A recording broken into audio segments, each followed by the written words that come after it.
Tout à fait autre chose, la garde à vue des 12 islamistes radicaux arrêtés samedi a encore été prolongée de 24 heures.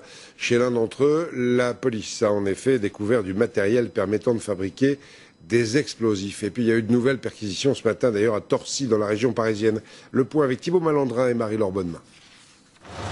Les policiers antiterroristes avaient jusqu'à présent de lourds soupçons. Ils commencent à obtenir les preuves. La cellule islamiste démantelée samedi dernier préparait probablement un attentat.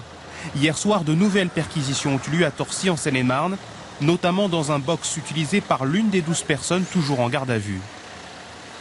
Ont été découverts, outre un fusil à pompe et une arme de poing, des sacs contenant du nitrate de potassium, du soufre, du salpêtre, des récipients type cocotte minute et des ampoules de phare, tout produit ou instrument utile à la fabrication de ce que l'on appelle des engins explosifs improvisés. Selon nos informations, le box était utilisé par Jérémy Bailly, interpellé samedi dernier dans son hall d'immeuble, alors qu'il rentrait de la mosquée. Il avait sur lui une arme chargée de type 22 long rifle.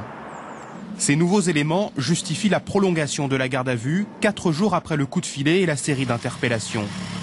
Depuis une loi de 2006, les gardes à vue peuvent durer jusqu'à 144 heures, soit 6 jours, en matière de terrorisme, afin d'arrêter les organisateurs d'un attentat avant qu'il ne soit commis.